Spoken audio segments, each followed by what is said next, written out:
오늘의 말씀은 사도행전 3장에서 5장까지의 말씀입니다. 남에서 못 끊는 날마다 미문 앞에서 구걸하는 40여세가 된 사람을 베드로와 요한이 성전에 기도하러 올라가면서 보고 나사렛 예수 이름으로 걷게 합니다. 예수님으로 말미암아 난 믿음이 완전히 낫게 함을 증거합니다. 제사장들, 성전 맡은 자, 사두개인들이 예수님 안에 죽은 자의 부활이 있다고 백성을 가르치고 전함을 싫어합니다. 그래서 잡아 이튿날까지 가두었으나 말씀을 들은 사람 중에 믿는 자가 남자만 약 5,000명이 되었다라고 합니다. 그러면서 너희가 무슨 건세와 이름으로 이 일을 행하느냐 했을 때 베드로가 성령 충만하여 예수님의 이름으로 건강하게 되었다. 다른 이름으로 구원받을 수 없다. 라고 말하니 그들이 담대히 말하는 것을 이상히 여겼고 또 전에 예수님과 함께 있고 또 병나은 사람이 함께 서 있음을 보고 비난할 말이 없어서 경고하여 도무지 예수님의 이름으로 말하지도 가르치도 말라고 하였으나 그들은 보고 들은 것을 말하지 아니할 수 없다라고 합니다. 사도들이 모이고 한 마음으로 기도하는데 기도의 내용은 그런 다른 사람들이 위협하는 것에 대해서 굽어보시고 담대히 하나님 말씀을 전하게 하시고 병 낫고 표적 기사가 예수님 이름으로 이루어지게 해달라는 기도를 했을 때 모인 곳이 진동하고 다 성령 충만하여 담대히 하나님 말씀을 전하고 모든 물건을 서로 통용하게 되는데 바나바 미르의 아들이고 레위 족속 중에 사람인 바나바가 밭을 팔아 값을 사도들 앞에 두고 또 아나니아 삽비라가 소유를 팔아 얼마를 감추고 얼마만 사도들 발 앞에 둡니다. 그래서 베드로가 왜 사탄이 마음에 가득하여 성령을 속이고 땅값 얼마를 감추었느냐 했을 때 혼이 떠나게 되고 3시간 뒤에 함께 깨어 주의 영을 시험하느냐 하면서 그 부부가 혼이 떠나게 됩니다. 사도들의 손을 통해 기사 표적이 많이 일어나고 믿고 주께로 나오는 자가 더 많아지고 병든 자, 귀신 들린 자가 다 나음을 입게 됩니다. 그래서 대제사장 사두개인들의 마음의 시기가 가득하여 사도들을 잡아오게 가두는데 주의 사자가 밤에 옥문을 열고 끌어내서 가서 성전에 서서 이 생명의 말씀을 다 백성에게 말하라 했을 때 새벽에 성전에 들어가서 가르칩니다. 옥문은 잠겼으나 그 안에 한 사람도 없는 것에 대해서 이상히 여기고 사람들이 크게 분노하여 사도들을 없이 하고자 할 때 바리새인인 가말리엘인 율법 교사가 드다의 예를 들어서 얘기를 하면서 이들의 일이 사람의 이름이며 무너질 것이고 하나님 이름이며 무너뜨릴 수 없고 하나님의 대적이 오히려 될 것이다라는 얘기를 듣고 사도들을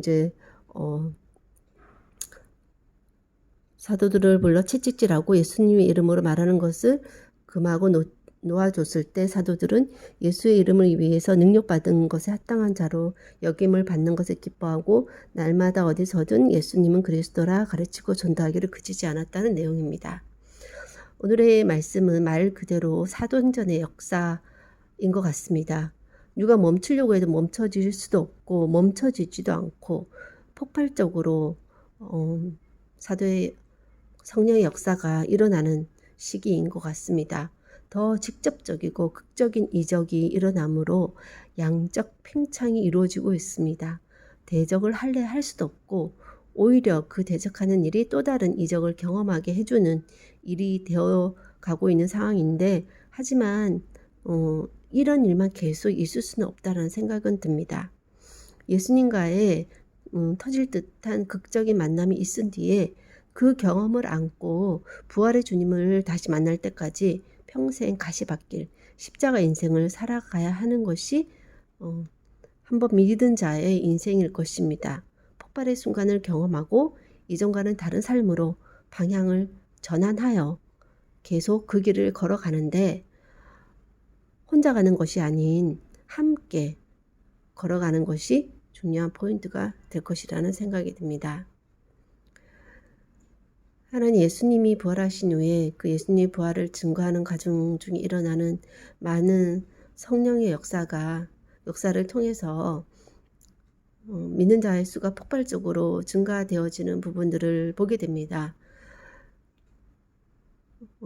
정말 어떤 면에서는 아주 본능적이고 사람들의 이목을 끌만한 정말 그런 초자연적인 일들이 일어남으로 말미암아 또 많은 사람들이 예수님을 믿게 되는데, 정말 그 믿는 것이 정말 믿는 자의 경험뿐만 아니라 그렇게 믿게 하는 그 일을 하고 있는 사도들에게 어쩌면 더 큰 그런 경험으로 다가오는 것 같습니다. 예수님을 3년 동안 따랐던 제자들도, 예수님이 살아 있을 때 가르침을 받고 경험했던 자들도 성령님이 오신 이후에 그들에게 일어났던 그 경험은 더욱더 특별할 수 있고, 이 경험을 안고 또 평생을 정말 주님의 부활하신 주님을 다시 만날 때까지 살아갈 수 있는 그 원동력이 되지 않았나 싶고, 또 그러한 삶을 살 때 혼자 사는 것이 아니요, 이 모든 경험을 함께 했던 자들이 함께 그 길을 끝까지 걸어갈 수 있도록 하는 원동력이 될 것 같습니다. 하지만 이런 일이 매일 그런 삶 가운데 일어날 수 없다라는 것, 또 이런 크고 작게는 일어날 수 있겠지만 폭발의 순간이 있다면 그것을 또 유지하는 또 긴 기간들이 있을 터인데, 그 시간들을 잘 인내하고 견뎌 나갈 수 있도록 하는 것이 이 폭발했던 이 순간의 경험일 수도 있으니, 이러한 예수님과의 극적인 만남을 경험했던 자로서 그 순간을 안고 또 계속해서 지속적으로 살아갈 때 함께 살아가는 귀한 지체들이 있음을 알고 그 걸음을 가시밭길을, 십자가의 길을, 부활의 주님을 만날 것을 기대하는 그런 소망의 마음을 품고 하루 살아가는 오늘 하루의 삶이 될 수 있도록 은혜 주시기를 원하옵고, 모든 말씀 예수님 이름으로 기도하였습니다. 아멘.